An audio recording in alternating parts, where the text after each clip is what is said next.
오늘 하나님 말씀은 창세기 15장 6절부터 17절의 말씀입니다. 창세기 15장 6절부터 17절의 말씀 제가 봉독하겠습니다. 또 그에게 이르시되 나는 이 땅을 내게 주어 소유를 삼게 하려고 너를 갈대아인의 우르에서 이끌어낸 여호와니라. 그가 이르되 주 여호와여 내가 이 땅을 소유로 받을 것을 무엇으로 알리이까? 여호와께서 그에게 이르시되 나를 위하여 3년 된 암소와 3년 된 암염소와 3년 된 순양과 산비둘기와 집비둘기 새끼를 가져올지니라. 아브라함이 그 모든 것을 가져다가 그 중간을 쪼개고 그 쪼갠 것을 마주 대하여 놓고 그 새는 쪼개지 아니하였으며 솔개가 그 사체 위에 내릴 때에는 아브라함이 쫓았더라. 해질 때 아브라함에게 깊은 잠이 임하고 큰 흑암과 두려움이 그에게 임하였더니 여호와께서 아브라함에게 이르시되 너는 반드시 알라. 네 자손이 이방에서 객이 되어 그들을 섬기겠고 그들은 400년 동안 네 자손을 괴롭히리니 그들이 섬기는 나라를 내가 징벌할지며 그 후에 네 자손이 큰 재물을 이끌고 나오리라. 너는 장수하다가 평안히 조상에게로 돌아가 장사될 것이요 네 자손은 4대 만에 이 땅에 돌아오리니 이는 아모리 족속의 죄악이 아직 가득 차지 아니함이니라 하시더니 해가 져서 어두울 때에 연기 나는 화로가 보이며 타는 횃불이 쪼갠 고기 사이로 지나더라. 아멘. 성경 전체에서 중요한 주제를 하나 말한다면 그 중에 빼놓을 수 없는 것이 언약입니다.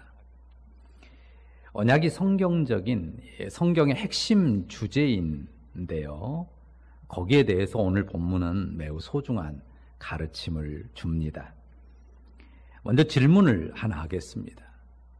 사람이 하나님과 맺는 언약의 대상이 될 수 있습니까? 여러분 생각은 어떻습니까? 사람이 하나님과 언약을 맺는 대상이 될 수 있는가? 언약이라는 단어는 흔히 쓰는 단어로 바꾸면 약속이죠. 또 계약이라는 말로도 바꿀 수가 있습니다. 계약이라고 하면 훨씬 더 공식적이고 사무적인 단어가 되겠는데요. 이 쌍방이 어떤 유사한 가치나 의무를 주고받기로 약속하는 거죠. 자, 그렇게 생각하면 어떻습니까?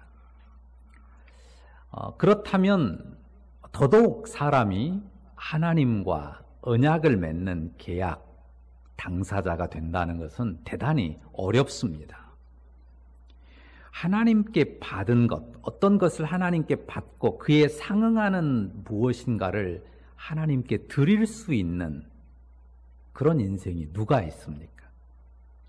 성경에 흐르는 언약, 계약은 그런 성격의 것이 아닙니다. 하나님께서 사람과 언약을 맺으세요. 그런데 어떤 성격의 언약입니까? 그것은 사랑의 언약입니다. 자, 사랑은 아주 높은 신분의 왕자와 아주 천한 신분의 여인 사이에도 가능합니다. 사랑의 언약은 신분을 뛰어넘을 수 있습니다. 상호 간의 크기의 차이, 지위의 차이, 소유의 차이, 그 모든 것을 뛰어넘는 언약이 사랑 안에서는 가능합니다. 사랑의 언약이라고 했을 때 그래도 계약의 형식은 있거든요. 하지만 일반적인 거래 계약과는 많이 다르죠. 그 언약, 사랑의 언약의 경우는 먼저 전제되는 것, 앞서는 것이 있습니다. 그것은 이미 사랑의 대상이 되어 있다는 것이에요. 이미 사랑의 대상이 되어 있기 때문에 사랑의 언약이 맺어지는 거죠. 우리가 성경을 생각할 때, 성경에서 말하는 언약을 생각할 때 가장 중요한 점이 바로 이것입니다. 하나님이 사람과 언약을 맺는 이유는 하나님이 먼저 사람을 사랑의 대상으로 정하셨기 때문이에요. 사람이 하나님의 사랑의 대상이 되었기 때문에 하나님께서 사랑의 언약을 사람과 맺으신다는 말입니다. 사람이 근본이 뭡니까? 흙이잖아요. 사람이 위대한 면이 많아요. 하지만 근본은 흙이고 그 흙의 연약함은 근원적으로 벗을 수 없는 인간의 한계입니다. 인생이 스스로 하나님과 어떤 쌍무 계약 관계, 같은 수준의 의무를 주고받는 그런 계약 관계가 될 수는 없는 존재라고 하는 것입니다. 하나님께서 인생을 사랑하셨고 우리를 귀하게 여기셨기 때문에 우리를 하나님 당신의 언약의 동반자로 삼으신 것입니다. 그러니 우리가 하나님을 기뻐하고 감사하며 섬길 따름이죠.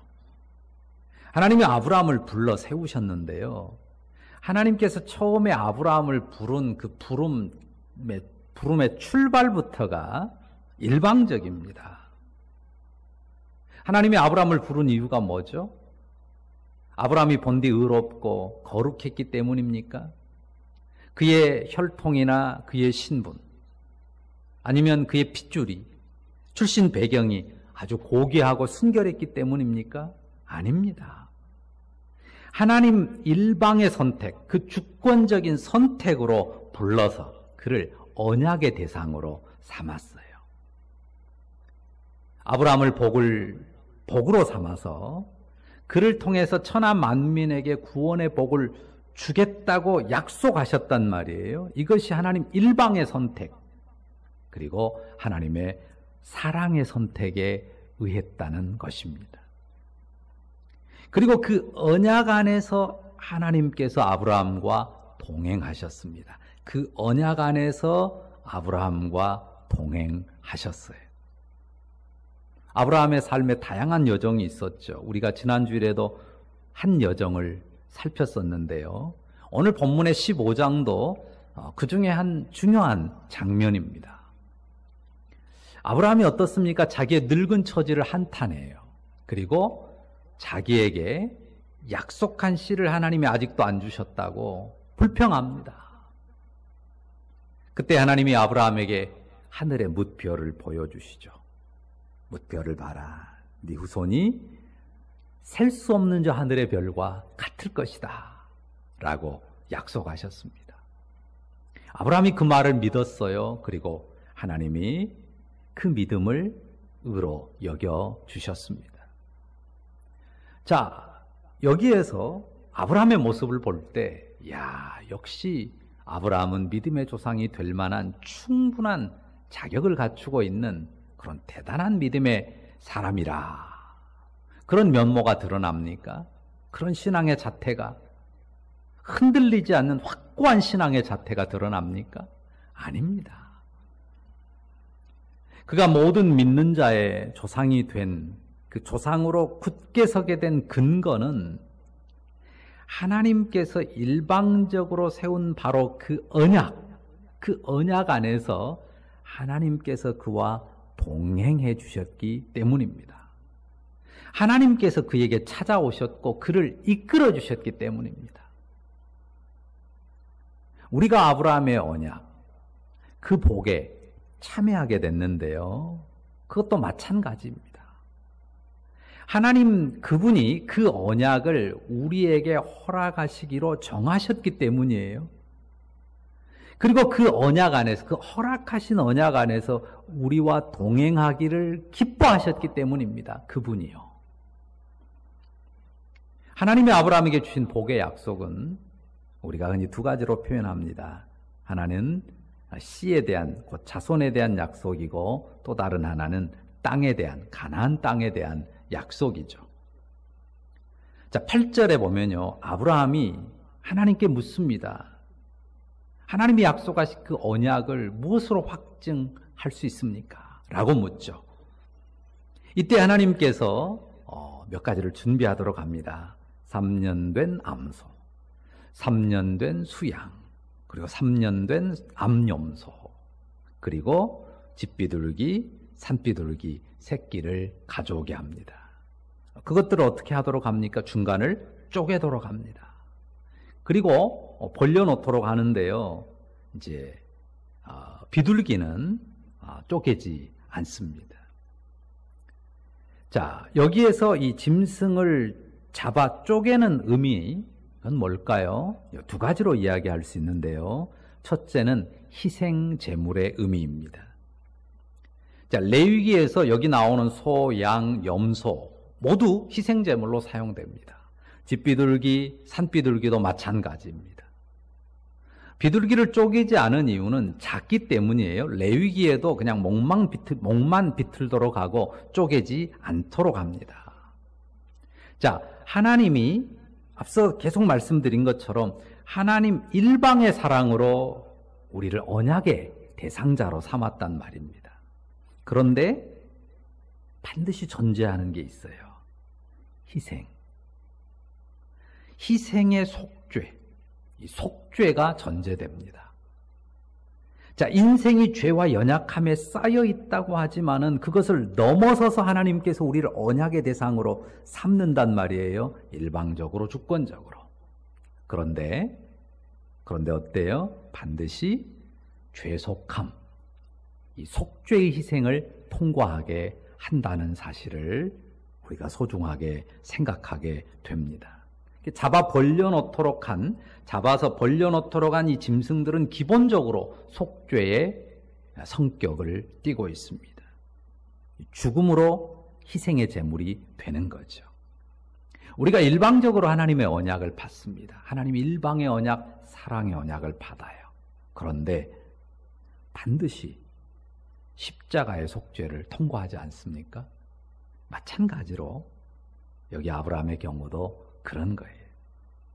자, 첫 번째 의미가 희생 제물이라고 했는데요. 이 벌려놓은 짐승들의 의미가요. 두 번째는 이 언약의 징표입니다. 자, 고대 군동 국가에 있어서 국가들에 있어서 나라들 사이에 조약을 체결할 때, 그리고 개인들 사이에서 어떤 중요한 계약을 체결할 때 이와 같은 방식을 썼습니다. 짐승의 사체를 벌려놓습니다. 그리고 양쪽에서 두 당사자가 그 벌려진 짐승의 사체 사이로 다가옵니다. 그리고 그 한가운데서 만나서 약속의 내용을 확인합니다. 그리고 저주를 선포해요. 지키지 않는 자는 이와 같이 될 것이다. 무슨 뜻입니까? 목숨을 걸고 목숨을 담보하고 이 약속을 서로 지키겠다고 하는 것입니다. 그런 의미예요. 자, 본문은 어떻습니까? 여기 17절에 보면, 자, 해가 져서 어두워졌어요. 그런데 그 어두워진 그 상황에서 이 쪼개놓은 그 짐승 사이로 무엇이 확 지나갔습니다.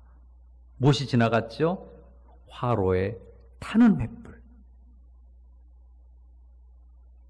커다란 불덩이가, 쉽게 말하면 커다란 불덩이가 나타나가지고 확 지나간 거예요. 불은 하나님의 임재의 상징입니다.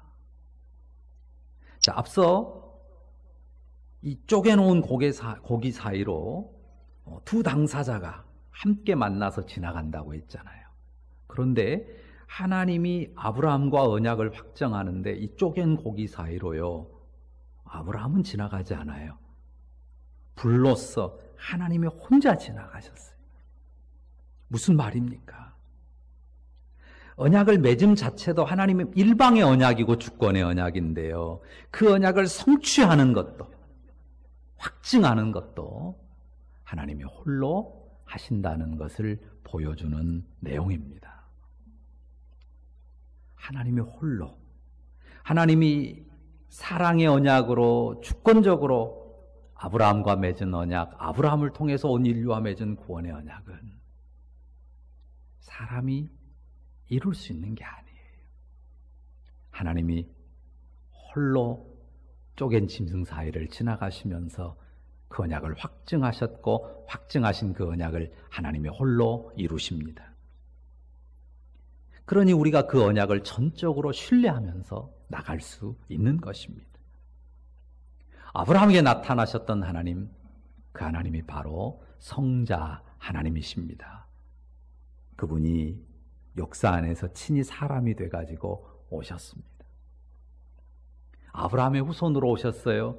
아브라함에게 약속하셨던 바로 그 씨로 사람으로 나타나셨던 하나님 아들 그분이 오셨습니다. 그리고 홀로 그 당신이 희생제물이 되어서 십자가에서 몸을 찢으셨습니다. 그 속죄의 희생을 통해서 이 세상 만민의 생명과 복이 되어 주셨습니다.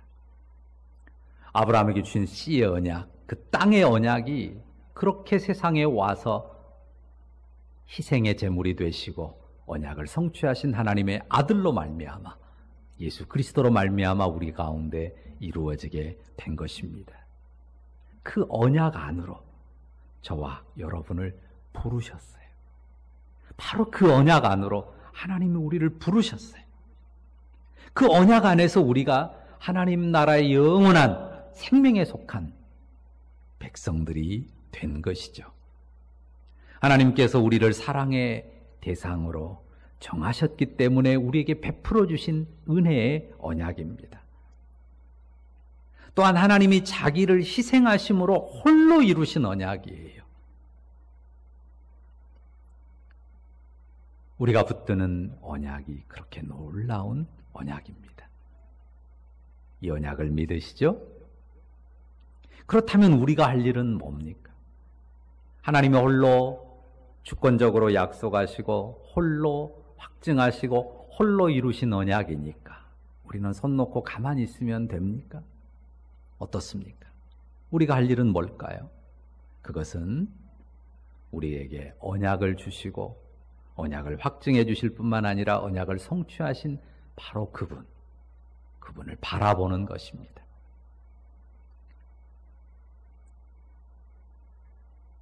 언약을 주시고 그 언약 안에서 우리와 동행하시는 그 주님을 바라보는 거예요. 이 동행이라는 표현을 썼는데요. 동행의 주체가 하나님이세요. 하나님이 함께해 주시니까 동행이 되는 거거든요. 창세기 후반부의 요셉의 경우도 요셉이 하나님과 함께하고 요셉이 하나님과 동행한 거라고 표현하지 않고요. 하나님이 여호와께서 요셉과 함께 하셨더라 그렇게 표현하잖아요. 동행의 주체가 하나님이세요. 언약을 베푸신 하나님, 언약 안으로 부르신 하나님이 그 언약 안에서 자기 백성과 동행하세요. 그 동행하시는 하나님을 바라보는 것, 그것이 우리가 해야 될 가장 크고 중요한 일입니다. 하나님의 언약 안에서 우리와 함께 하세요. 우리와 동행하셔요. 우리가 할 일은 우리와 함께 하시고 언약 안에서 우리와 함께 하시고 동행하시는 하나님을 바라보는 일입니다. 그리고 그분을 온전히 신뢰하면서 그분의 길을 따라가는 것이에요. 이것이 성도의 길입니다. 그러면 하나님께서 그 복된 언약으로 성도의 삶, 우리의 삶을 풍성케 하세요. 우리가 뭔가를 이루고 성취해내고 만들어내는 것 아닙니다. 물론 우리의 의지를 드릴 것입니다. 우리의 인격과 삶을 드릴 것입니다. 그러나 언약을 베푸시고 언약을 확증하시고 언약을 성취하신 그 하나님을 바라보고 우리는 그 주님을 따라갈 뿐입니다. 그러면 하나님께서 우리의 영원한 하늘 아버지 되어주심의 그 언약 안에서 우리와 함께 하시고 우리와 동행하시는 그 영광스러운 증거들을 우리의 삶이 닿는 구석구석에 풍성하게 나타내 주실 것입니다. 그 사실을 믿음으로 이 밤 주님을 예배하고 주 앞에 기도하는 우리 모두가 될 수 있기를 바랍니다. 기도하겠습니다. 우리 미천한 인생들에게 생명의 언약을 주시고 그 언약을 홀로 이루신 우리 주님을 찬양합니다. 그 언약 안에서 우리의 삶에 친히 임하여 오시고 우리와 함께 하시니 감사합니다. 그 주님이 내 인생의 주인임을 인하여 감사합니다. 이제 그 언약 안에서 나를 놓지 않으시고 나와 동행하시는 주님을 늘 바라보겠습니다. 그분을 온전히 신뢰하며 따라가겠습니다. 성령께서 연약한 우리 마음 붙들어 주셔서 우리 마음이 늘 그 은혜의 주님께로만 향하게 하여 주옵소서. 하나님과 맺은 그 은혜 언약에, 하나님이 우리에게 주신 그 은혜 언약의 동반자로서 매일 담대하게 믿음의 삶 꾸려가며 믿음의 길 걷게 하여 주옵소서. 주님, 코로나19 때문에 많이 힘겹고 어려운 우리 성도들의 삶을 긍휼히 여겨주시기를 원합니다. 특별히 노교우들을 긍휼히 여겨주셔서 그들의 연약함과 그 연약한 몸과 마음을 만져주시고 위로하시며 구원의 확신과 소망 가운데 붙들어 주시기를 간절히 원합니다. 어린 생명들도 지켜주시고 특별히 광주 지역사회가 아버지 속히 온전함을 회복할 수 있도록 평안한 삶으로 활기찬 삶으로 이어질 수 있도록 은혜 베풀어 주시고 우리 에람 성도들의 삶 구석구석에 그 손길이 닿는 모든 것에 언약 안에서 동행해 주시는 주님의 손길이 나타나게 하여 주옵소서. 주님 의지합니다.